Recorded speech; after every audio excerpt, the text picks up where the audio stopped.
নমস্কার। বাংলা সেরা গল্পে সবাইকে জানাই স্বাগত। শুরু করছি আজকের গল্প। আজ পড়ে শোনাব পুরবালা রায়ের লেখা গল্প প্রতীক্ষা। ছোটদি, আজ তোমার চিঠিখানা পেয়ে খুব খুশি হয়েছি। 6 মাস হলো আমরা এখানে এসেছি। এতদিন পরে যে আমাদের খবর দেবার অবসর তোমার হয়েছে, তবু ভালো। এখানে এসে আমি ভালোই আছি, আর জ্বর হয়নি। এ জায়গাটি কেমন জানবার জন্য নিশ্চয় তোমার খুব আগ্রহ হয়েছে। জায়গাটি আমার কিন্তু বেশ লাগছে। ছায়া শীতল শ্যাম শোভাময় পল্লীগ্রাম যাকে বলে, এটা তাই। শহরের গোলমালের মধ্যে বসে এখানকার শান্ত সৌন্দর্য বোঝবার শক্তি তোমার হবে কি? আমাদের বাসাটি গ্রামের এক প্রান্তে। বেশ পরিষ্কার পরিচ্ছন্ন মাঝারি ধরনের বাড়িটি। সম্মুখে রাস্তা, তারপরেই খরস্রোতা শ্যামতটিনী সুন্দরী নদী, আর 3 পাশে মাঠ বা শস্যক্ষেত্র। বাহিরের ঘরের বারান্দায় দাঁড়ালে নদীর সুশীতল মুক্ত হাওয়ায় শস্যক্ষেত্রের শ্যাম শোভায় মন প্রফুল্ল হয়ে ওঠে। ওখানে ম্যালেরিয়া জ্বরে কেমন ভুগছিলুম তা তো জানোই। এখানকার ডাক্তারবাবু সকল ওষুধপত্র বন্ধ করে সকালে বিকালে নদীর ধারে বেড়ানোর ব্যবস্থা দিয়েছেন। আপিসে বাবার বেশি কাজের ভিড় না থাকলে তিনি সঙ্গে করে বেড়াতে নিয়ে যান। বেশি কাজ থাকলে নিজেই বাড়ির সামনে নদীর ধারে ঘুরে ঘুরে বেড়াই। নদীর ধারে একটা প্রকাণ্ড বটগাছ আছে, তার ছায়ায় বসে বেশ হাওয়া খাওয়া হয়। এখানে একটি মেয়ের সঙ্গে আমার আলাপ হয়েছে, তার কথা তোমায় বলতে চাই। তোমার বোধহয় মন্দ লাগবে না। নদী তীরে যে প্রকাণ্ড বটগাছের কথা বলেছি, সেই গাছটা আমাদের বাসা বাড়ির কাছে। ঠিক সম্মুখে নয়, বাঁ ধারে একটু সরে। গাছের বাঁ পাশেই পল্লী নারীদের স্নানের ঘাট। সকালে বিকালে দ্বিপ্রহরে কৃষক বধূরা এই ঘাটে বাসন মাজা, কাপড় কাচা, জল নেওয়া, স্নান করার ছলে শতবার আসে, বসে গল্পগুজব করে। আমি বেড়ানোর ছলে তাদের নিপুণ হস্তের কাজ দেখি, সংসারের ছোটোখাটো নানা কথা শুনি। সকালবেলা গাছতলায় পাতালতা নিয়ে ধুলোর ভাত রেঁধে উলঙ্গ অর্ধ উলঙ্গ কৃষক শিশুদের খেলতে দেখি। কোনোদিন জনশূন্য থাকে বিকালে, আর সবই ঠিক সকালের মতো। কেবল গাছতলায় একটি মেয়েকে নির্নিমেষ চক্ষে একাগ্র চিত্তে নদীর দিকে চেয়ে বসে থাকতে দেখি। ঘাটের রমণীগণের কথোপকথন, ক্রীড়ারত শিশুদের আনন্দ কোলাহল কিছুই যেন তার কানে বা মনে প্রবেশ করে না। কোনো দিকেই লক্ষ্য নাই, ভ্রুক্ষেপ নাই। সে যেন ধ্যানরতা পাষাণ মূর্তি। সংসারে সহস্র কোলাহল তাকে এতটুকু বিচলিত করতে সমর্থ নয়। তার মুখখানিতে কি যেন দারুণ উৎকণ্ঠা ফুটে থাকে। আরও আশ্চর্য এই যে, এ মেয়েটির কাছে কোনো রমণী কিংবা বালক বালিকাকে যেতে বা তার সঙ্গে কোনো বাক্যালাপ করতেও দেখি না। তারা আসে যায়, বসে কথা বলে, ওর দিকে লক্ষ্য করে না। বোধহয় তার এমন বসে থাকা সকলের কাছে অতি পুরাতন হয়ে দাঁড়িয়েছে। প্রত্যহ একই স্থানে একভাবে এক সময়ে মেয়েটিকে বসে থাকতে দেখে আমার কৌতূহল দুর্দমনীয় হয়ে উঠতে লাগল। বেশ লক্ষ্য করে দেখলেম, সে বেলা 4:30টায় 5টায় এসে এখানে বসে, সন্ধ্যা ঘোর হয়ে এলে উঠে চলে যায়। তার বেশভূষা দেখে মুসলমানের মেয়ে বলেই মনে হয়। পরে জেনেছি সত্যিই সে মুসলমানি। বয়স বোধহয় 35-এর নিচে হবে না। তোমার মতো আমার বর্ণনা শক্তি নেই, সব কথা সংক্ষেপেই লিখব। তুমি ভেবে চিনতে বুঝে নিও, কেমন? নিখুঁত সুন্দরী যাকে বলে, মেয়েটি তাই। এমন সুন্দরী যে কৃষক মুসলমানের গৃহে আছে বা থাকতে পারে সে বিশ্বাস ইতিপূর্বে আমার ছিল না। বেশভূষা অতি সামান্য, পরনে এই দেশের তাঁতে তৈরি অত্যন্ত মোটা, ক্যাম্বিস বললেই হয়, সরু লাল পেরে শাড়ি, নিচে হাতে রুলির মতো লাল দুগাছি চুড়ি, আর কোনো গহনা নেই। কিন্তু এতেই তাকে এত সুন্দর দেখাচ্ছে যে গহনা পরার প্রয়োজনও মনে হয় না। দাদা যে বলে, যাকে ভগবান সৌন্দর্য সম্পদ দিয়েছেন তাকে গহনা পরালে সৌন্দর্যের হানি করা বা অপমান করা হয়। কথাটা তখন হেসে উড়িয়ে দিলেও আজ কিন্তু ঠিক বলে মনে হচ্ছে। ওকে দেখে আমারও মনে হয় গহনা পরলে ওকে বুঝি এত সুন্দর লাগতো না। এমনই রমণীয় কমনীয় রূপখানি তার, অমনটি সর্বদা চোখে পড়ে না। আরও আশ্চর্য, সেই সুন্দর মুখখানি কি এক অপূর্ব মহিমামণ্ডিত, সে মুখের দিকে চাইলেই শ্রদ্ধা ভক্তিতে বুক ভরে ওঠে, মাথাখানি নত হয়ে আসে। সে মুখে যুবকের কামনার কিছু নেই, সে যেন মূর্তিমতী শিশুর সান্ত্বনা। প্রত্যহ নদীর দিকে চেয়ে বসে থাকে, সে কি ব্যাকুল দৃষ্টি! কড়া নিঃশ্বাসে যার পথ চেয়ে থাকে সে যেন আসবেই, কিন্তু দিনের পর দিন যাচ্ছে, কই কেউ তো আসে না। তবু সে হতাশ নিরুদ্যম নয়, প্রত্যহ নিত্য নূতন আশা আগ্রহ বল সঞ্চয় করে ওই জায়গায় এসে বসে, বিফল প্রতীক্ষা করে। একদিন বেলা ৩:৩০ থেকে বৃষ্টি আরম্ভ হলো। প্রথমে টিপ টিপ, ক্রমে বেগেই বর্ষণ হতে লাগল। এমন দিনে বেড়াতে বেরুনো অসম্ভব। অগত্যা বই খাতা নিয়ে বিছানায় শুয়ে বসে নাড়াচাড়া করে সময়টা কাটিয়ে দিতে চেষ্টা করলেন। কিন্তু অমন জ্বরের মতো শুয়ে বসে কতক্ষণ থাকা যায়, বিরক্ত লাগতেই উঠে পড়লেন। কেমন খেয়াল হলো, বাহিরের ঘরের জানালা দিয়ে নদীর অবস্থা দেখতে গেলেন। তখন সন্ধ্যা হয়, বাবা আপিসে ছিলেন, কাজেই বাহিরের ঘর জনশূন্য বন্ধ ছিল। তখন বৃষ্টির সঙ্গে সঙ্গে বেশ বাতাসও দিচ্ছিল। জানালা খুলে দেখছি নদীর বুকে তখন একখানিও নৌকা নেই। এ দুর্যোগে কে নৌকা ছাড়বে? হঠাৎ তার কথা মনে হলো, আজ নিশ্চয় সে আসেনি। সে যার আশার আশায় পথ চেয়ে থাকে সে কখনোই এমন দুর্যোগে নৌকা ছাড়বে না। তবে আজ আর কিসের প্রতীক্ষা?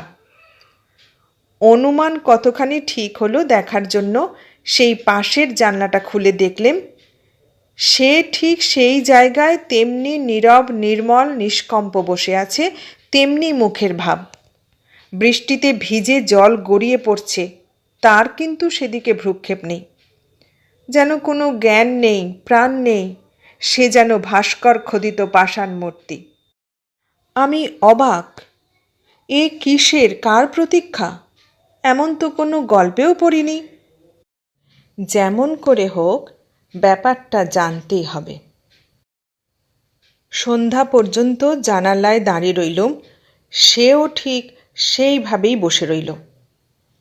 সন্ধ্যার অন্ধকার ঘনিয়ে এলে সে বুঝি হতাশার ভারে পীড়িত হৃদয়ে ধীরে ধীরে চলে গেল।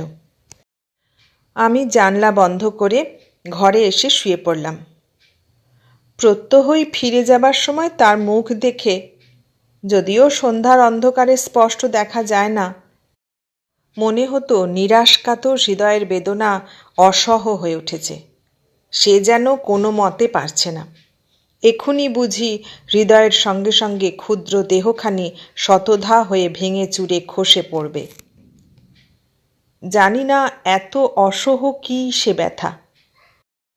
পরদিন যখন সে নিয়মিত সময়ে এসে বসল, তখন মুখ দেখে মনে হলো সে যেন নতুন আশা আগ্রহ ধৈর্য সংগ্রহ করে এনেছে। এমন অক্ষয় ভাণ্ডার সে কোথায় পেয়েছে? এ সকলেরই সীমা আছে, ধৈর্যের কি নাই? এমন অসীম ধৈর্য কি মানুষের সম্ভবে? তারপর আরও কতদিন ওর চেয়েও বেশি ঝড় জলে ভিজে ভিজে তাকে অমনি বসে থাকতে দেখেছি। সে দেহ একবারও শীতে কাঁপেনি, বাতাসে এতটুকুও টলেনি। নীরব নিথর বসে থাকা এতটুকু অধৈর্যের লক্ষণ তাতে দেখিনি। একেই কি বলে যোগ, সাধনা? সেকালের মুনি ঋষিরা বুঝি এমনি করে তপস্যা করে ভগবানের দর্শন পেতেন? যে তপস্যার ফলে বা বলে ভগবান বাধা দেখা দেন, তেমনি তপস্যার বলে একটা ছাড় মানুষকে বেঁধে আনতে পারে না কেন? এ সাধনার সিদ্ধি কত দূরে? তার সঙ্গে আলাপ করবার আগ্রহ আমার যত বাড়তে লাগলো, সুযোগও তত দুষ্প্রাপ্য হয়ে উঠতে লাগলো। তার যোগ ভঙ্গ করে আলাপ করবার সাহস আমার হচ্ছিল না। তার সম্বন্ধে সকল কথা হয়তো চেষ্টা করলে অন্যান্য প্রতিবেশিনীর মুখে শুনতে পেতুম, কিন্তু কেন জানি নে সে প্রবৃত্তি আমার মোটে হলো না। যেন ওর কথা, ওর ব্যথা ওর মুখেই শোভা পায়। একদিন সুযোগ মিলল। বাবার আপিসে তখন থেকে কাজের ভিড় বেশি পড়ায় আর আমারও সব চেনাশোনা হয়েছে দেখে বাবা আর সঙ্গে যান না। আমি একাই বাড়ির সামনে নদীর ধারে ঘুরে বেড়াই। সেদিন সকালবেলা ঘাটের ওপরে বেড়াতে যেতে তাকে ঘাটে খানকত বাসন মাজতে দেখলাম। আমি এমনি একটা অবসরের প্রতীক্ষা করছিলাম। বাঞ্ছিত প্রথম সুযোগ মূর্খের মতো নষ্ট হতে দিলেম না। নদীতে কোন সময় কেমন জল থাকে, বর্ষার কত দূর পর্যন্ত আসে, এই কথার সূত্র ধরেই প্রথম আলাপ শুরু করা গেল। তারপর নানা কথা হলো। সে আমার, আমি তার মোটামুটি পরিচয় পেলেম। এরপর প্রত্যহ ঘাটে দেখা হয়, গল্প গুজব চলে। ক্রমে আমি তার বাড়ি যেতে আরম্ভ করলেম। কৃষক মুসলমানের বাড়ি বলে ঘেন্না করতে পারবে না, তাহলে তোমার ভুল হবে। এমন পরিষ্কার পরিচ্ছন্ন অনেক ভদ্রলোকের বাড়িও নয়। বাড়িতে ছোট বড় চারখানা ঘর, শোবার ঘর, রান্নাঘর, ঢেঁকি ঘর, গোশালা, মাটির দেয়ালের উপর খড়ের চাল। এদেশের মাটির দেওয়াল ভারী সুন্দর, ইটের গাঁথুনির চেয়ে কোনো অংশে হীন নয়। নিদেন আমার তাই মনে হয়। উঠানটা পরিষ্কার পরিচ্ছন্ন, গোময় লিপ্ত, কোথাও একটুকু জঞ্জাল নেই। গোশালায় একটি হৃষ্টপুষ্ট সবৎসা গাভী, বাড়ির চারিপাশে কঞ্চির বেড়া দেওয়া। স্থানে স্থানে ছোট বড় মাচার লাউ, কুমড়ো, শিমের গাছ, কোথাও গোটা কতক লঙ্কা বেগুনের গাছ। বাড়ির ঘরগুলি থেকে আরম্ভ করে গাভী, গাছ, খুঁটিনাটি সমস্ত জিনিসই দেখলেই বোঝা যায় স্বামিনী তার সমস্ত সেবা, যত্ন, স্নেহ মুক্ত হস্তে এদের উপর ব্যয় করছে। কোনোখানে এতটুকু ত্রুটি লক্ষ্য হয় না। মেয়েটির নাম ফুলজান।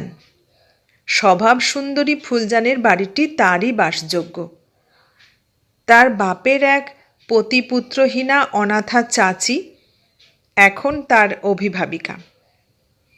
ফুলজান প্রাণপণে বুড়িটির সেবা যত্ন করে। বুড়িও তার সমস্ত স্নেহটুকু দিয়ে তাকে আপন শোক সন্তপ্ত বক্ষের মধ্যে ঢেকে রেখেছে।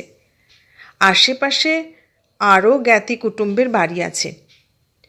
স্বভাবের গুণে সকলেই ফুলজানকে স্নেহ করে, তত্ত্ব নেয়, অভাব আবদার পূরণ করে।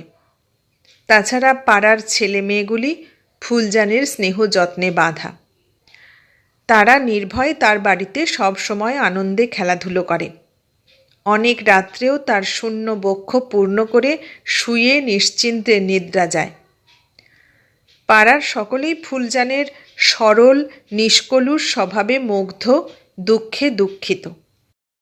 তার উপর শ্রদ্ধা নির্ভরও অনেকখানি করে। ছেলেদের মা বাপ নিজেদের ছেলে মেয়ে তার হাতে সঁপে দিয়ে দিব্যি নিশ্চিন্তে থাকে।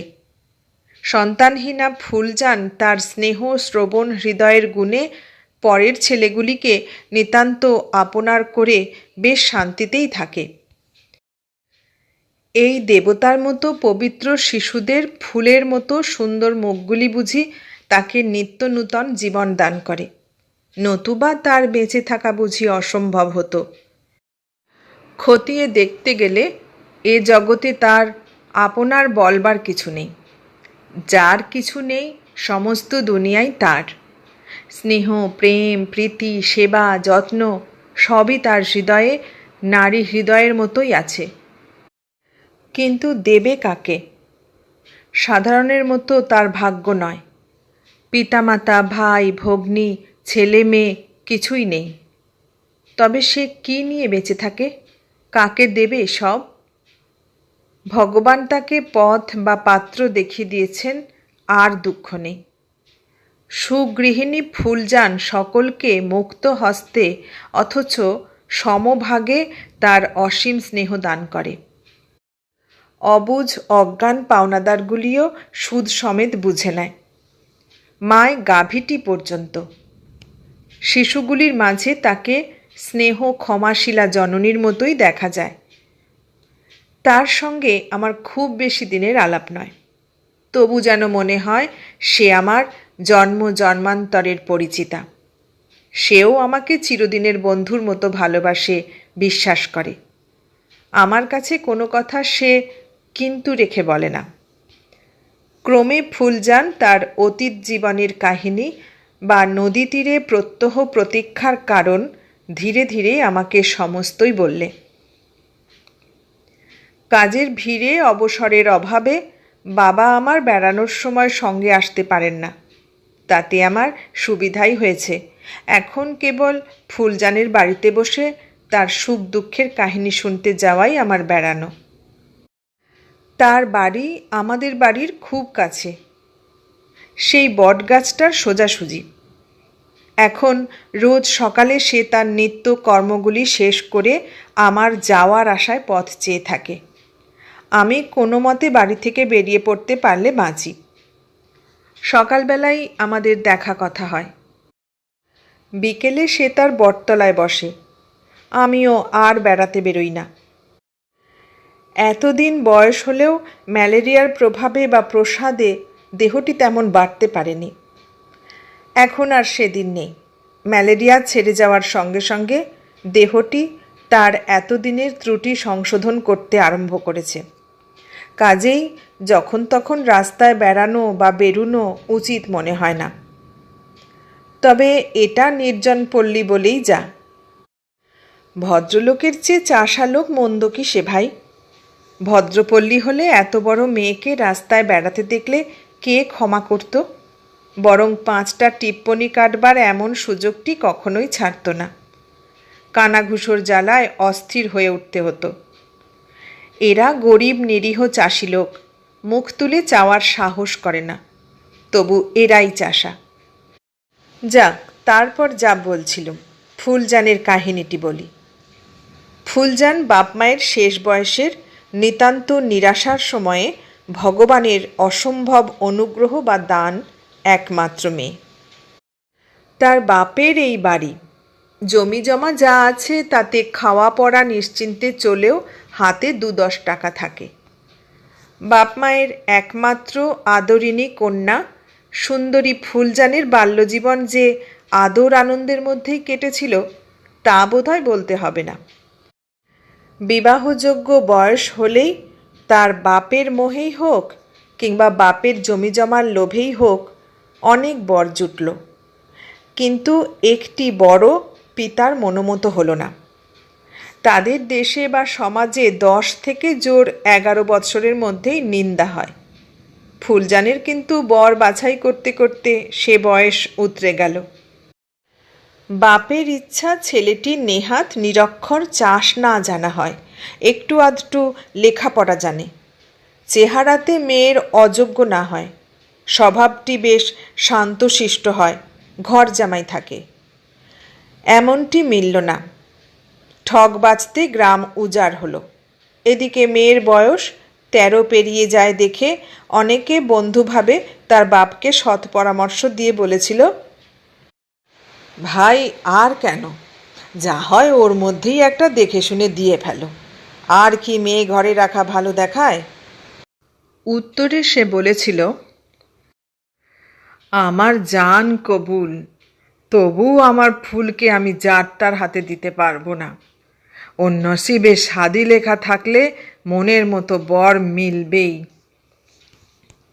সেইবার বর্ষায় কোথা থেকে একখানা বিদেশি ব্যাপারীর পাট বোঝাই নৌকা এলো। অমন প্রতি বৎসর বর্ষাতেই এসে থাকে। তারা কয়েকদিন ঘাটে নৌকো বেঁধে পাট কিনতে লাগলো। হঠাৎ একদিন সকালবেলা উঠে সকলে দেখতে পেলে নৌকো ঘাটে নেই। বটগাছতলায় ধুলোর উপর একটি সুন্দর ছেলে, 19-20 বৎসর বয়স হবে, পড়ে আছে। ছেলেটি পীড়িত, সংজ্ঞাহীন। ফুলজানের বাপ ছেলেটিকে সযত্নে কোলে তুলে নিয়ে বাড়ি গেল। ছেলেটিও মুসলমান। অনেক চিকিৎসা শুশ্রূষার পর সে ভালো হয়ে উঠল। তখন তার পরিচয় সবিশেষ পাওয়া গেল। তার নাম রহিম। বাড়ি যশোর জেলার কোনো গ্রামে।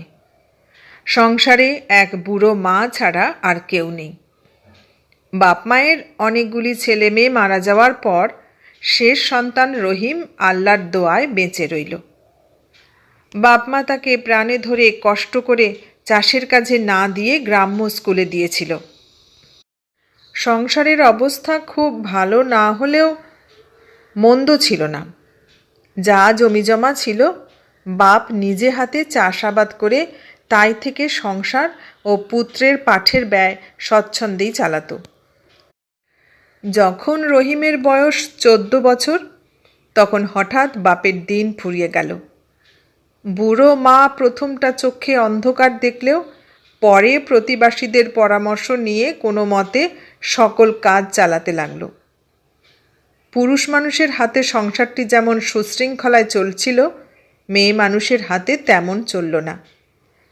রহিমের মাকে নেহাত সাদা সিধে মানুষ পেয়ে 5 জন ঠকিয়ে নিতে লাগলো। তবুও ধার কর্য করে বৃদ্ধা কয়েক বৎসর পুত্রের পাঠের খরচ জোগাচ্ছিল। তারপর দেনার দায়ে সমস্ত বিক্রি হয়ে গেলে স্কুল ছেড়ে রহিম চাকুরির চেষ্টা করতে বাধ্য হলো। ক্ষুদ্র গ্রামে চাকুরির সুবিধা না হওয়ায় অগত্যা ওই বিদেশগামী নৌকার ব্যাপারীর হিসাবপত্র রাখার কাজ নিয়েছিল। মা তার একমাত্র নয়নানন্দ পুত্রকে বিদেশে পাঠাতে প্রথমে কিছুতেই রাজি হয়নি। তারপর অন্য কষ্টেও বটে, পুত্রের অনেক বলা কওয়াতেও বটে রাজি হতে হয়েছিল। আজ 1.5 মাস রহিম নৌকা এসেছে, এইবার ফিরে যাওয়ার কথা। এমন সময় তার কলেরা হওয়ায় তারা তাকে ফেলে রেখে পালিয়ে গিয়েছে। এখান থেকে যশোর বহু দূর, যাওয়া আসার তেমন সুবিধাজনক একটানা পথ নেই। নৌকোয় যাওয়া যায়, কিন্তু অত দূরে কোনো নৌকো যেতে রাজি হলো না। অগত্যা সকলের আশ্বাস বাক্যে আগামী বর্ষায় স্বদেশের কোনো নৌকো আসার আশায় রহিম এখানে রয়ে গেল। রহিম চেষ্টা করে এক মহাজনের আড়তে 10 টাকা মাহিয়ানার একটা চাকরি পেল। ফুলজানদের বাড়িতেই রহিল। সকালবেলা নিয়ে খেয়ে কাজে যায়, সন্ধ্যায় ফিরে এসে হাত মুখ ধুয়ে দাওয়ায় বসে ফুলজানের বাপ মাকে কোরআন শরীফ পড়ে শোনায়। রান্না হলে খেয়ে বাইরের চালায় শুয়ে নিদ্রা যায়। এমনি করে 6 মাস গেল।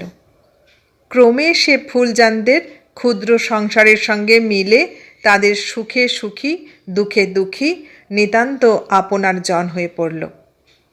তার সুমিষ্ট ব্যবহার, শান্ত স্বভাবের গুণে ফুলজানের বাপমা মুগ্ধ হয়ে তাকে সত্যি আপনার করে নেওয়ার জন্য ব্যস্ত হয়ে ফুলজানের সঙ্গে বিবাহের প্রস্তাব করলে। উত্তরে রহিম বললে, আপনারা আমার প্রাণ বাঁচিয়েছেন, আপনাদের ঋণ শোধ দেওয়ার সাধ্য আমার নেই। আপনাদের কথার উপর বলবার কিছু নাই। আপনাদের মতেই আমার মত। কেবল আমার মাকে একবার না দেখে কোনো মতে স্থির হতে পারছি নে। বড় দুঃখী মা আমার। আমি ভিন্ন, তার আর কেউ নেই তাকে দেখবার। আর কিছুদিন অপেক্ষা করুন, আমি যেয়ে মাকে নিয়ে এসে বিয়ে করব। এরা বললে, তা কেন, এখনও তোমার যাওয়ার দেরি আছে। বিয়ে যখন করবেই তখন মেয়েকে আর বড় করে নিন্দের সৃষ্টি করা কেন? বিয়ে করেই মাকে আনতে যেও। রহিম আর প্রতিবাদ করলে না বা করতে সাহস করলে না। নির্বিঘ্নে বিবাহ হয়ে গেল। ফুলজানের বাপ মায়ের সুখের সীমা রইল না। তারা যা চায় তা পেলে। তারা রহিমকে আল্লাহর প্রেরিত দয়ার দান মনে করে সর্বান্তকরণে তাঁকে ধন্যবাদ দিয়ে সেলাম জানালে। ফুলজান রহিমও সুখী, কারণ কেউ কারো অযোগ্য নয়। এর অধিক কেউ আশাও করেনি। স্বামীর স্ত্রীকে যতখানি স্নেহ যত্ন আদর করা উচিত, রহিমের তাতে ত্রুটি ছিল না। ফুল যেন তার সমস্ত মন প্রাণ পতিদেবতার পায়ে নিবেদন করে পুজো করত। স্বামী লেখাপড়া ভালোবাসে, তাই ফুলজান তার কাছে পড়ত। সংসারে নানা কাজের মধ্যেও সে সযত্নে পড়া করত। রান্না চড়িয়ে ধান সিদ্ধ চড়িয়ে সেই হেসেলে বসেই পড়া মুখস্থ করত। তাই ফুলজান মোটামুটি লেখাপড়া জানে। স্বামী পছন্দ করত, তাই এখনও সে চর্চা ছাড়েনি, অবসর মতো পড়াশুনো করে। যাকে সুখ বলে তার ত্রুটি না থাকলেও একটি দিনের জন্য রহিম মন খুলে হাসত না বা হৃদয়ে শান্তি পেত না।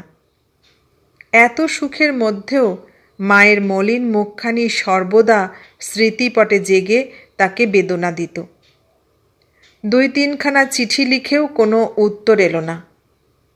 রহিমও অন্তরে অন্তরে অধৈর্য হয়ে উঠতে লাগল। ফুলজান স্বামীর বেদনা বুঝে নানা আশা সান্ত্বনার কথা বলতো। তারপর বর্ষা এলো। কত দেশের কত নৌকো এলো গেল, রহিমের দেশের নৌকো একখানিও এলো না। আশায় আশায় বর্ষা চলে গেল, রহিমের যাওয়ার সুবিধা হলো না। প্রথমটা মন বড় ব্যাকুল হয়ে পড়ছিল। শেষে ফুলজানের যত্নে সান্ত্বনায় অনেকটা সুস্থ হয়ে আগামী বর্ষার অপেক্ষায় আশায় বুক বেঁধে দিন গুনতে লাগল। ক্রমে এমনি করে 4 বৎসরের 4টি বর্ষা এলো গেল, রহিমের যাওয়া হলো না। রহিম কারারুদ্ধের মতো ছটফট করে 4 বৎসর কাটিয়ে দিল দারুণ মানসিক কষ্টে। ধৈর্যচ্যুতির সঙ্গে সঙ্গে তার স্বাস্থ্য ভেঙে গেল। অল্প অল্প জ্বর, আহারে অরুচি হয়ে শরীর শীর্ণ করে ফেললে। দিন দিন সে যেন নির্জীব হয়ে মাটির সঙ্গে মিশে যেতে লাগল। সে আর লোকের সঙ্গে বেশি কথা বলতো না, এক কোণে চুপ করে পড়ে থাকতেই চাইতো। মাঝে মাঝে ফুলজানকে বলতো, ফুলজান, আমি বড় দুর্ভাগা, তাই তোমার মতো স্ত্রী পেয়েও একদিনের জন্য সুখী হতে পারলাম না। তোমাকেও কেবল দুঃখই দিলেম। একবার মাকে দেখতে পেলেই আমি বাঁচি, আমার সব অসুখ ভালো হয়ে যায়। মাকে না দেখে তোমায় ফেলে আমার মরণেও সুখ শান্তি মুক্তি নেই বুঝি। এই অসুখ আমার শরীরের নয়, মনের। আমি বেশ বুঝতে পারছি মাকে যে আমি কত আশা দিয়ে বুঝিয়ে রেখে এসেছি। এতদিন আমায় না দেখে সে কি বেঁচে আছে? কেমন করে আমার অন্ন জল রোচে? মা হয়তো না খেতে পেয়ে মরেছে, এমন বেঁচে থাকার চেয়ে আমার মরণ ভালো ছিল।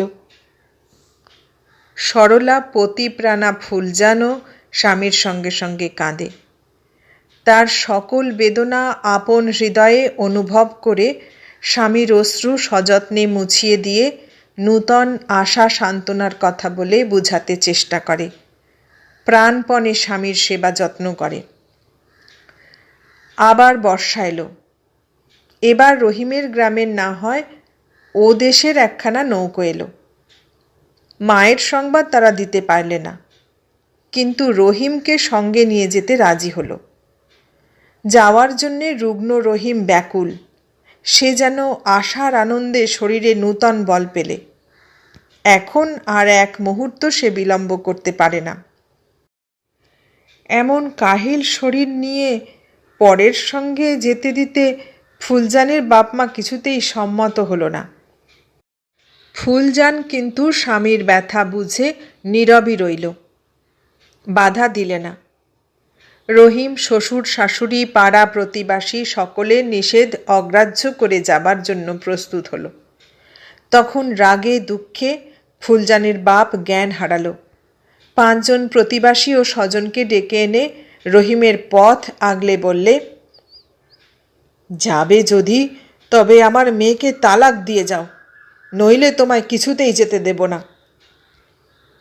রহিম অবাক, কিছুক্ষণ পরে বললে, কেন? আমি তো একেবারে যাচ্ছি নে, মাকে নিয়ে এই মাসেই আবার ফিরে আসব। ফুলজানের বাপ বললে, যদি পথে কিংবা সেখানে যেই তুমি মারা যাও, আমরা খবর পাবো কি করে যদি ইচ্ছে করেই না ফিরে আসো? বিদেশি লোককে বিশ্বাস কি? একবার বিশ্বাস করে ঠকেছি, আর ঠকব না। 4 বৎসর এত যত্ন মমতা করেও যখন তোমার মন বাঁধতে পারিনি, তখন আবার কিসের বিশ্বাস? রহিম বললে, কি অপরাধে তালাক দেব? কেন? বিনা অপরাধে তালাক দিলে খোদার কাছে গুনাহ হয়। ফুলজানের বাপ বললে, বেকুব বাপের হতভাগা মেয়ে বলে তালাক দাও। কাঙালের ছেলের ঘোড়া চড়বার শখের মতো আমি মূর্খ চাষা হয়েও বিদ্বান জামাইয়ের শখ করেছিলাম, সেই অপরাধে তালাক দাও। তালাক তোমায় দিতেই হবে, নইলে কিছুতেই তুমি যেতে পাবে না। কাতর স্বরে রহিম বললে, তবে তাকে একবার ডাকো, শুনি সে কি বলে। ফুলজান বাইরে দাঁড়িয়ে সবই শুনছিল। তার কর্তব্য সে স্থির করে রেখেছিল। সে এলে সবাই সরে গেল। রহিম তার মুখপানে চেয়ে নিরাশ কাতর স্বরে, কি করি ফুল? বলে আর কিছুই বললে না। তার অবসন্ন দেহ মাটিতে লুটিয়ে পড়ল।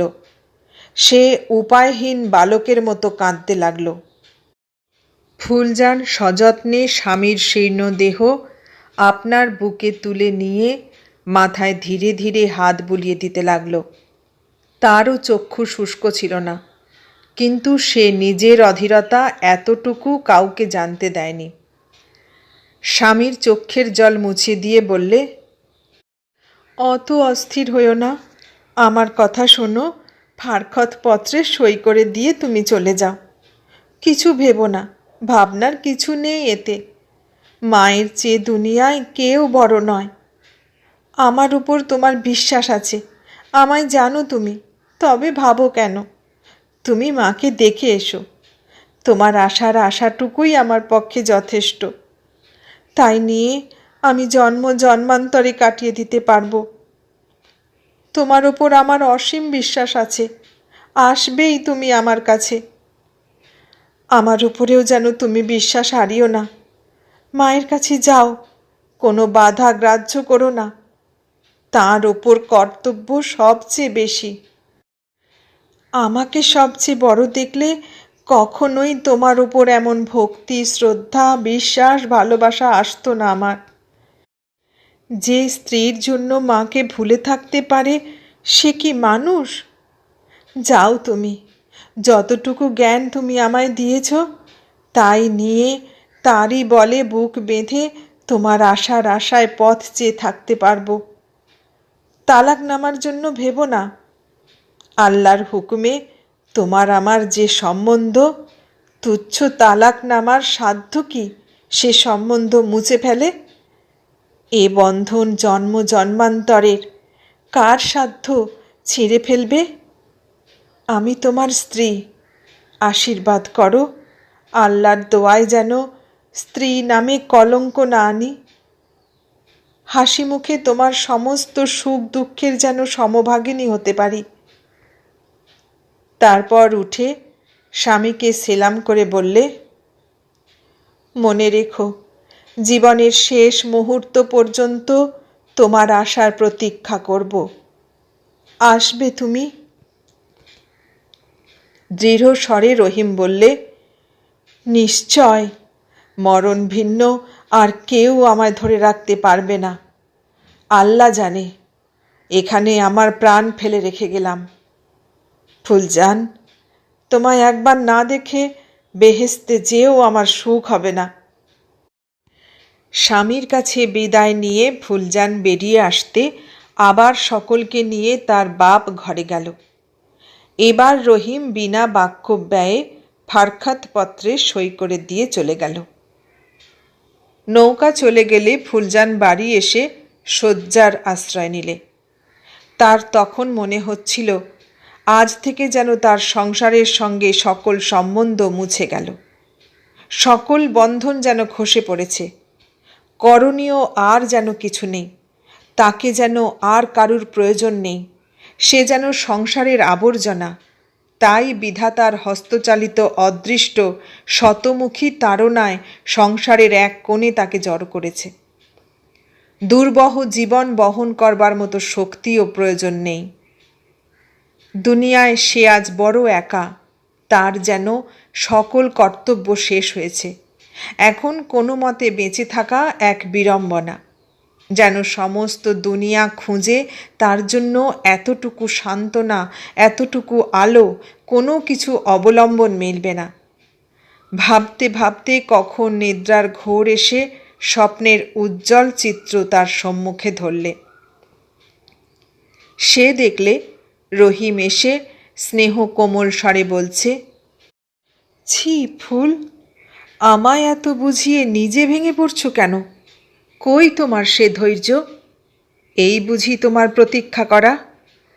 আমি তোমার কাছে না এসে পারিনে সে বিশ্বাস এর মধ্যেই হারালে? যে কর্তব্যের জন্য আমি তোমা হেন স্ত্রীকে ফেলে যাচ্ছি, সে কর্তব্যের দ্বার চেয়ে দেখো তোমার সম্মুখে উন্মুক্ত। বুড়ো বাপ মায়ের মনে কষ্ট দিও না। দুনিয়ায় নিজের সুখটুকুই সবচেয়ে বড় নয়, কর্তব্য সবচেয়ে বড়। নিজের আরাম পশুতেও খোঁজে, বোঝে। আমরাও যদি তাই চাই, তবে আমরা তাদের চেয়ে বড় কিসে? মানুষ নামের যোগ্য কিসে? ওঠো, মন বাঁধো। তোমার অসীম স্নেহ, অক্লান্ত সেবা যত্নকে একজন মানুষের মধ্যে সীমাবদ্ধ রাখা খোদার অভিপ্রায় নয়। সমস্ত শিশু, পশু, অনাথ আর্তের জন্য তোমাকে উৎসর্গ করে দাও, শান্তি পাবে। আল্লাহর উপর বিশ্বাস রাখো, তার মেহেরবানির সীমা নেই। মূর্খ আমরা, অন্ধ, আমরা দেখতে বুঝতে পারিনে, চেষ্টা করিনে। আমি আসবই ফিরে, কোনো কিছু ভেব না, আল্লাহর দোয়ায় সব হয়। পরদিন থেকে ফুলজান সত্যই আশায় আশ্বাসে বুক বেঁধে এই স্বপ্নাদেশ কাঁটায় কাঁটায় প্রতিপালন করে আসছে। সত্যই সে পিতামাতা, অতিথি, প্রতিবাসী, শিশু, পশু, রোগীর সেবায় জীবন উৎসর্গ করে শান্তি পেয়েছে। রহিম চলে যাওয়ায় ফুলজানের বাপ মায়ের মনেও যথেষ্ট আঘাত লেগেছিল। তারা জামাইকে ছেলের মতোই স্নেহের চোখে দেখেছিল। 1 বৎসর পরে ফুলজানের বিয়ের কথা অল্প কানাঘুষো হতেই সে দৃঢ় স্বরে মাকে বলেছিল, ফের ও কথা শুনলে নদীতে ডুবে মরব। বাপ মা মেয়ের মেজাজ বুঝে আর কোনো কথা মুখে আনতে সাহস করেনি। তারপর কত বৎসর চলে গিয়েছে। বাপ মা মৃত্যুর কোলে স্থান পেয়েছে, রহিম বা তার কোনো সংবাদ আসেনি। তবু ফুলজানের আশা, বিশ্বাস অক্ষয়, অটুট, চিরনূতন। বিকালে নদী তীরে প্রতীক্ষা করাটা তার অভ্যাস বা রোগের মতো দাঁড়িয়েছে। প্রত্যহ বিকালে মন্ত্রচালিতের মতো তাকে যেতেই হবে, না যেয়ে পারে না। রহিম কখনো ফিরবে কিনা ভগবান জানেন। ফুলজানের কিন্তু ধ্রুব বিশ্বাস সে ফিরে আসবেই। বিশ্বাসের উজ্জ্বল আলোকে দুঃখ চিন্তার অন্ধকার তার মনের কোণেও দাঁড়াতে পারে না। সংসারে যে কাজ খোঁজে তার কাজের অভাব হয় না। ফুলজান সারাদিন নানা কাজের মধ্যে আপনাকে ডুবিয়ে রাখে। সমস্ত কাজকর্মের মধ্যে লোকে যেমন চেষ্টা যত্ন করে আহ্নিক উপাসনা নামাজের জন্য একটু নির্দিষ্ট নিশ্চিন্ত অবসর সময় করে নেয়, ফুলজান তেমনি এই প্রতীক্ষার সময় করে নিয়েছে। সমস্ত দিন রাত্রির বাকি সময়টা সে হাসি মুখে বিশ্ব সংসারের কাজে ব্যয় করতে পারে। কেবল ওইটুকু নয়, ওইটি তার নিজের কাজ। ও থেকে এক মুহূর্ত সে কারুর জন্য ব্যয় করতে পারে না। আমি কিন্তু ভেবে অবাক, এই 15-16 বৎসরেও ঠিক জানি নে, জিজ্ঞাসাও করিনি, ওর দম বন্ধ হয়ে আসেনি। আমার মনে হয় ফুলজানের তুলনা ফুলজান এমন অসীম ধৈর্যের কথা কোথাও শুনিনি। সামান্য কৃষক কন্যা হলেও তার প্রতিভক্তি অতুলনীয়। কি বলো? আমার কিন্তু ওর পায়ের ধুলো মাথায় নিতে ইচ্ছা হয়। সত্যি করে বলো তো, শিক্ষিতা ভদ্র মহিলার মধ্যে এই অশিক্ষিতা চাষার মেয়ের স্থান কোথায়? এমন ফুলজান কটা দেখেছ? জানি না সাধ্বী ফুলজানের প্রতীক্ষার শেষ কত দূরে। এটা যদি প্রেতের রাজ্য না হয়, যদি ন্যায়বান ভগবানের রাজ্য হয়, তবে তার পুণ্যের পুরস্কার সে নিশ্চয় একদিন পাবে। লিখতে লিখতে অনেক লিখে ফেলেছি। তোমার বিরক্ত লাগছে? মাপ করো ভাই। তারপর একটা নতুন খবর দিয়ে আজকের মতো ইতি করব। আমরা এই মাসেই বাড়ি যাব। কেন তা বোধহয় বলতে হবে না। আমার অবস্থাটা না বুঝেই তুমি বোধহয় হেসে আকুল হবে। আমার কিন্তু ফুলজানের দশা দেখে সে অজানা পথের অচিন সাথীটির মন জুগিয়ে চলার কথা ভেবে বড্ড ভয় হচ্ছে। আমাদের বাড়ি যাওয়ার কথা শুনে ফুলজানের চোখ দুটি জলে ভরে আসে। আমারও তাকে ছেড়ে যাব ভাবতে কেমন কষ্ট বোধ হয়। তাকে কখনো ভুলতে পারবো না। বেশ গুছিয়ে লেখা আমার আসে না, বিদ্যা তো জানোই। তবু গল্পটা কেমন লাগে লিখো। এ কাহিনীটি যে কল্পনাপ্রসূত গল্প বা একবর্ণ অতিরঞ্জিত নয়, এ কথাটা যেন মনে থাকে। ইতি, তোমার স্নেহের উষা। শুনলেন পুরবালা রায়ের লেখা গল্প প্রতীক্ষা। কেমন লাগলো গল্পটা? ভালো লাগলে লাইক কমেন্ট শেয়ার করবেন, আর নতুন বন্ধু হলে সাবস্ক্রাইব করার অনুরোধ রইল। সবাইকে অনেক ধন্যবাদ জানিয়ে আজ এখানে শেষ করলাম।